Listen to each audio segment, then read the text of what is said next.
In this video, we're going to look at the stereochemistry of elimination reactions. Specifically, we're going to take a look at the E1 and E2 elimination reactions. First, let's address why the elimination mechanism matters. In the E2 reaction, the hydrogen that's coming off is pulled off at the same time the leaving group falls off. This means that the beta hydrogen, that's the hydrogen that gets pulled off, and the leaving group have to be opposite from each other, or antiperiplanar. So this is a requirement for the mechanism, and this means that we are only going to have one product if we have one beta hydrogen.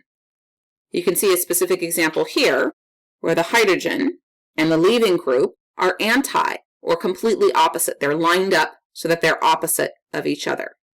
This means that only one product is formed.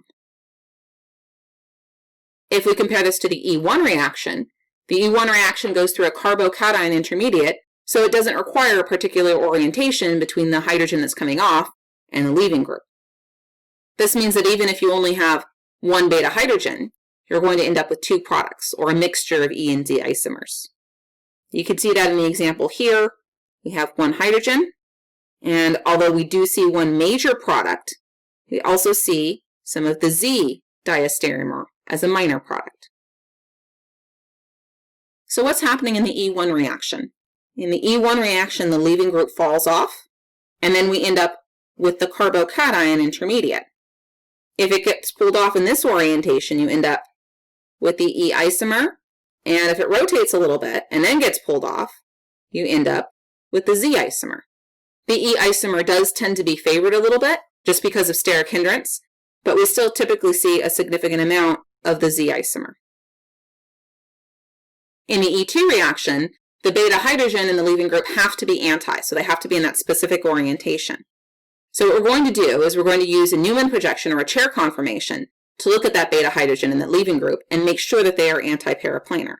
Here's an example of a Newman projection, where you can see that this is the hydrogen that's getting pulled off, that's our beta hydrogen, and here's our leaving group. And they're perfectly across from each other, or anti. And now you can visualize the orientation of the groups on either side. On the right, we have an example of a chair conformation where the beta hydrogen and the leaving group are anti. In order to have the beta hydrogen and the leaving group be anti, they actually both have to be axial as well. Let's go ahead and take a look at this first example that we looked at. Remember that we said in this picture the hydrogen and the bromine were opposite each other, and we only got one diastereomer. Now let's use a Newman projection to understand why we're getting only this diastereomer. In our Newman projection, we're going to take a look at the molecule from this side. Let's go ahead and add in that hydrogen there. So your front carbon is shown here, and that's the front carbon in this Newman projection here. If you're looking at the molecule from this angle, that means the bromine is down, the benzene ring is on the left, and the hydrogen is on the right. And that's what you see in your Newman projection. The bromine is down, the benzene is on the left, and the hydrogen is on the right. On the back carbon, which you can't see in the Newman projection, the hydrogen is going straight up, the methyl group is on the left, and the benzene ring is on the right. And you see that in the Newman projection, blue hydrogen is straight up, methyl group is on the left, benzene is on the right. This first Newman projection happens to be the orientation that would undergo E2. If you draw out the other two Newman projections, where you rotate the hydrogen to the right or to the left, neither of these can undergo E2. Because the beta hydrogen in blue is not anti to the leaving group, the bromine. So this is the only Newman projection that can undergo E2 elimination. If we correlate this picture to the product, the carbon that I have circled in yellow here is this carbon here. That's the carbon that has the benzene ring and the hydrogen attached.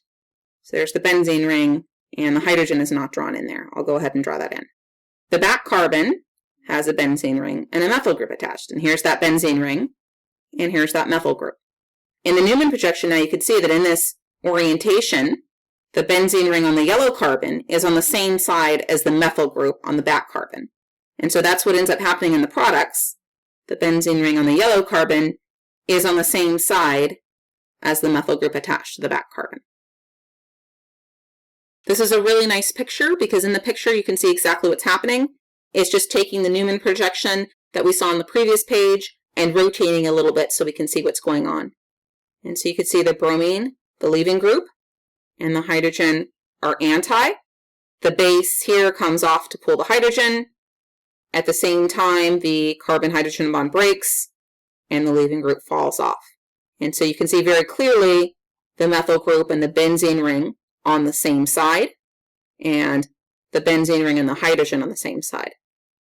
And so this would be our reaction product. If you have two beta hydrogens, then you would end up with a mixture of products. You typically do see the E isomers being the major product, but you can see that you get a mixture of diastereomers that are formed. And that's because if we take a look at the Newman projection, there are two possibilities where the leaving group is anti to a beta hydrogen. Let's go ahead and draw out our Newman projection. In our Newman projection, we're going to look at the molecule from this side. So I'll go ahead and draw the bromine down, the hydrogen on the right, and the methyl group on the left here. That means that on the back carbon, we have two hydrogens and a methyl group. If we draw out all three Newman projections, you can see that there are two that are going to undergo E2 elimination.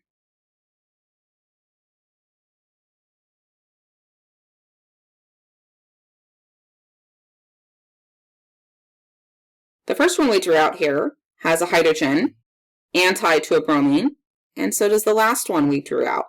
Only the middle one cannot undergo E2.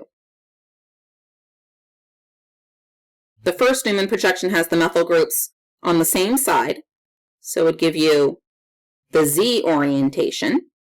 And our last one over here has the methyl groups on opposite sides, and so that would give you the E orientation. Because this methyl-methyl Gauss interaction makes this first Newman projection a little bit higher in energy, we would see the Z isomer as a minor product. However, we still would see some of it occur. This picture shows in a little bit more detail what we did with the Newman projections. You can see at the top example, the methyl groups are on the opposite sides, which leads to the E isomer. And in the bottom example, the methyl groups are on the same side, leading to the Z isomer. Of course, in both orientations, the hydrogen and the leaving group are going to be anti. Again, as I mentioned, the E is going to be preferred because it minimizes the Gauss interaction or the bumping between the two methyl groups that you see in the bottom conformation. Now let's take a look at how we would use chair conformations to understand what's going on with E2 reactions of cyclohexanes. You can see an example shown here in which the base pulls off the chlorine to form a double bond. If we look a little bit closer, only one chair conformation is going to undergo the E2 reaction because the chlorine, the leaving group, has to be axial in order for the reaction to occur. If the chlorine group is equatorial, it won't be anti to a beta hydrogen. So in this case, you can see the chlorine and the beta hydrogen are opposite, and so E2 elimination can occur. There's another beta hydrogen over on this carbon here, and that one could also get pulled off and lead to the same product. In the other chair conformation, which you can see here on the right, chlorine is equatorial. In this particular orientation, you can see that the chlorine and the beta hydrogen would not be anti.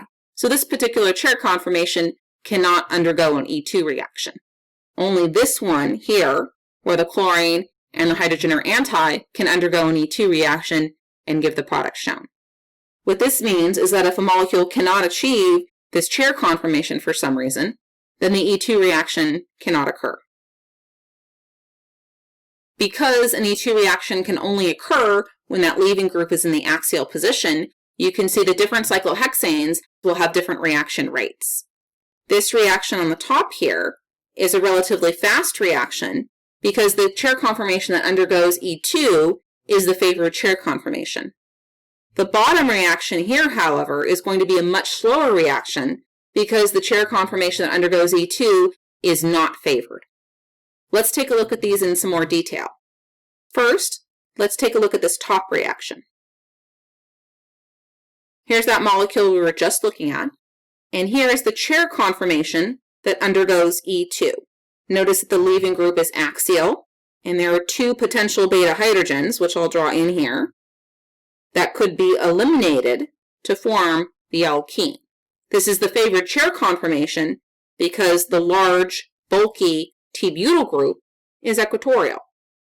So the conformation that undergoes E2 is a favored conformation, and so this reaction would proceed relatively fast because the molecule is already in this chair conformation most of the time. Now here's that second molecule. In this one, you can see the chair conformation that undergoes E2 over here. Because the T-butyl group is down, that puts the T-butyl group in the axial position. This chair conformation has 1, 2 axial groups, so it's not favored. The preferred chair conformation is going to be the one where both of those groups are equatorial. So because the conformation that undergoes E2 is not favored, we would say that this reaction proceeds relatively slow. The other conformation, where the T-butyl group and the bromine group are both equatorial, is the preferred conformation. This is the one that the molecule hangs out in most of the time. The molecule has to do a ring flip before it can undergo an E2, and so that's going to slow this reaction down quite a bit. In our last video, we're going to look in more detail at some of the reaction mechanisms that we've learned for substitutions and eliminations in this chapter, and talk about how to propose reasonable reaction mechanisms.